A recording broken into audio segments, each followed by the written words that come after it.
is Jennifer Bardot. On Facebook, I describe myself as a boy mom, a goal achiever, a woman with a growth mindset, a person who is a connector and has a big heart and is bold. So now that you know me, I'm going to go ahead and sit down. So below the surface, I'm actually a woman that's been struggling with feeling like she was enough since the age of 9. I hid a piece of myself over 36 years until I decided in 2021 to publish my story in Owning Your Grit. There was no running from the truth now. It was filed with the Library of Congress. I kept this part of me hidden because it made me feel like I wasn't enough, like I didn't fit in, that no one could understand my struggles, and that I would never achieve success. Why? Because I was flawed. This brought about feelings of fear, self-doubt, poor self-esteem. But later, I would discover that those would be the motivations that would give my fuel and purpose for what I'm all about today. I'm an inclusive community builder because I felt like I never fit in, so I built Grit Community. I show up for others during their darkest times because that's what I needed during my deepest, darkest depression. I'm an overachiever who's obsessed with professional development and credentials to feel like I was enough. But while taking a leadership class through Focusing Lewis Women in Leadership, I quickly realized that was just my shield. That was my armor if you're a Brene Brown fan. What I really needed to do was heal. So a part of my healing journey is sharing my story. Every time I share my story, more of me heals. And this is a lesson that I've learned. So the truth is that I have a disability, and yes, it's unseen. When I was growing up and I would share that I had a disability, it was presumed that I was stupid, and I was judged, and there was assumptions made, and I was robbed of opportunities. And it made me work even a little bit harder. So for example, I was told that I was never going to graduate from high school.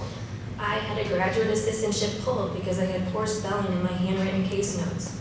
And I was told that I needed to find a new profession while enrolled in my master's program because I had poor spelling and grammar. I was also told that I couldn't take a foreign language because they didn't think I had the mental capacity, but I took 4 years of German in high school.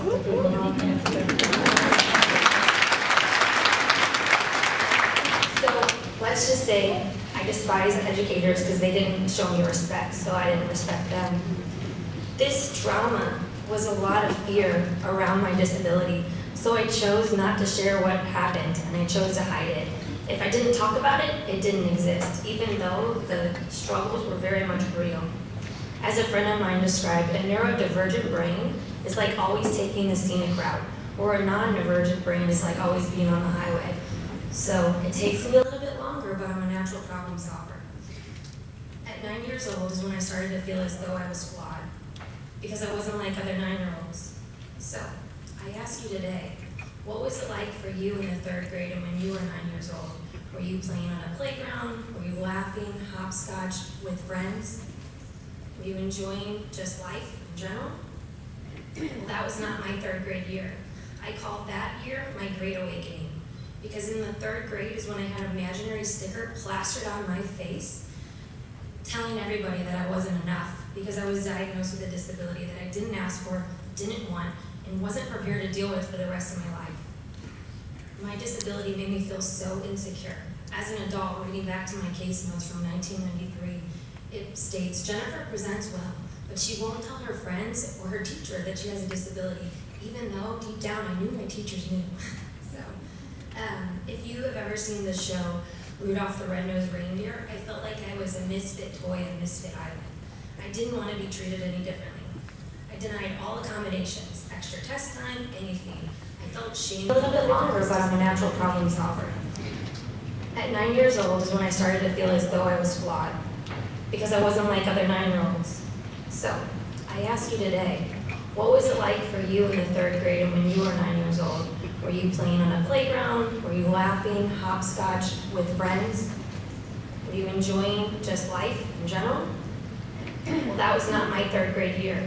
I called that year my Great Awakening, because in the 3rd grade is when I had an imaginary sticker plastered on my face telling everybody that I wasn't enough because I was diagnosed with a disability that I didn't ask for, didn't want, and wasn't prepared to deal with for the rest of my life.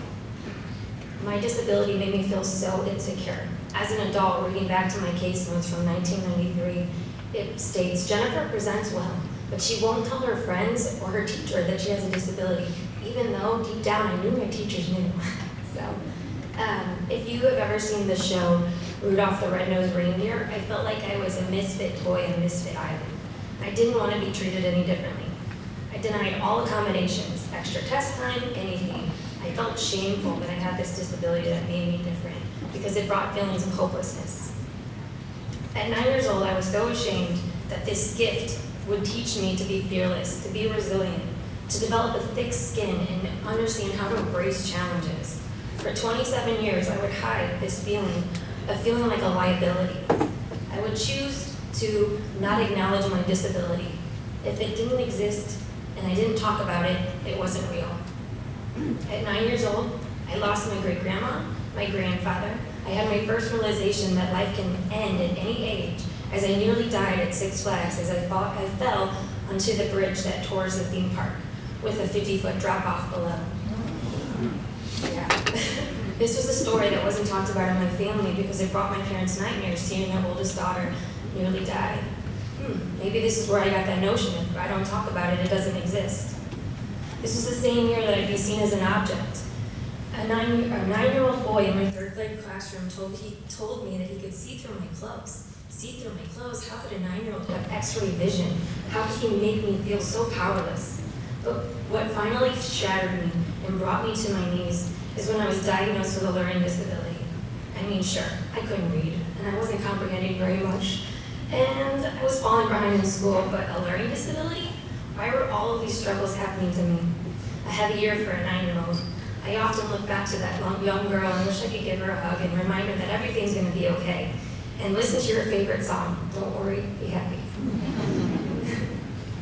A friend of mine inspired me to put a name to my arch nemesis as she had done for hers on her healing journey. So let me tell you about me, Miss Frizzle, my resource teacher.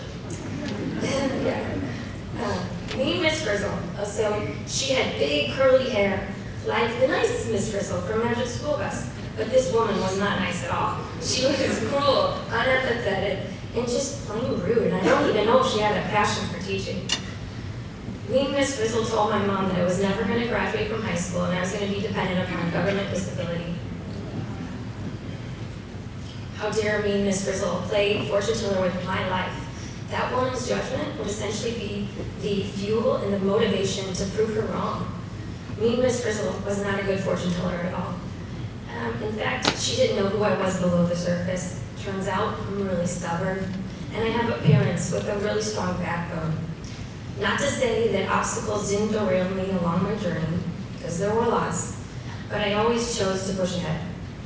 Me, Miss Frizzle, was a lousy fortune teller, but I understand why these assumptions were made.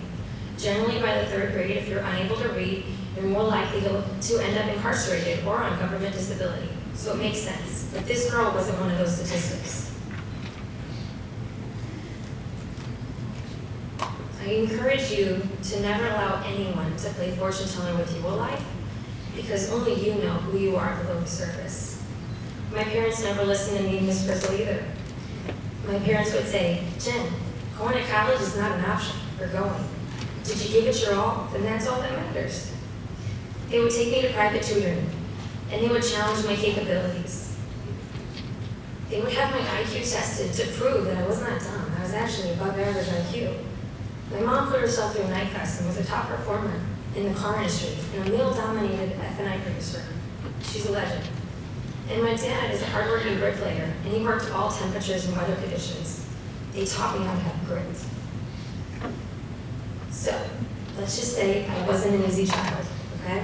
I was constantly testing the boundaries and pushing the limits. But all I wanted to do was to prove my parents, make them proud, and show them I was capable of going to college. So I did prove Miss Frizzle wrong, and I went on to graduate high school. Even though I was denied all the colleges I applied for during my undergraduate, I pushed through that rejection and started at Merrimack, and then transferred into Fontbonne, and then made history in my family, graduating with a bachelor's degree on both sides of my family.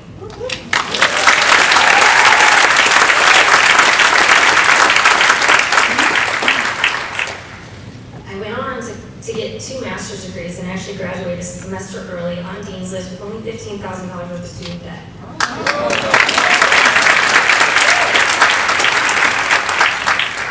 I learned to push through my self-doubt and my challenges. When insecurities would creep in, I would test it to see if it was valid. Do I have proof that what I'm telling myself is real? After speaking my truth, it allowed me to begin to heal. And by owning that I have a learning disability, I actually discovered I had dyslexia, so no wonder I couldn't read. So at 38, I'm just now realizing that I have dyslexia. So this awareness has brought so much clarity into my life and made everything make sense. If I hadn't found the courage to share this piece of me that I was so shameful about, I would never have the relief that I have now knowing that I have dyslexia. 20% of the population actually has dyslexia, and I fit all the criteria. For reading, for grammar, for spelling, for reading out loud. Generally, I have an above average IQ. It all made sense now. Reading out loud has always brought me tremendous embarrassment, and even as I stand before you today, these notes are not a resource. I struggle. I have it all highlighted in bold. But it's like a blind person not having Braille to kind of put things into perspective. But what I've learned to do is memorize and ad-lib. So data supports, I have dyslexia. Now technology has made it easier, I will say that, with spell check and antidote, but my struggles are still very much real. For instance, when I was giving sentimental praise to a friend on LinkedIn, I accidentally used the word detrimental instead of instrumental. And she asked me to take the post down, and I said, I don't see any red squiggly lines, I spelled it all right. So, that's real life. So, I share that story because it's funny, but unseen disabilities show up in different ways, so please always provide others grace. So, I might have been the underdog, according to me and Miss Frizzle, but that educator didn't know who I was below the surface and didn't realize that I had a supportive family. So my hope by sharing this story is you never allow anybody to play fortune teller with your life, because only you know who you are below the surface. Don't allow those negative thoughts to creep in unless you have valid evidence that they're true. And provide others grace, because we don't know what's unseen. So, like I said at the beginning, on Facebook, I describe myself as a boy mom, a goal achiever, a person with a growth mindset, a connector, and a person with a big heart who is bold. So I hope none of you decide to be like me, Miss Frizzle, and decide not to judge people by the surface, but to go a little bit below. So I ask you tonight, who are you below the surface and where are you wanting to heal?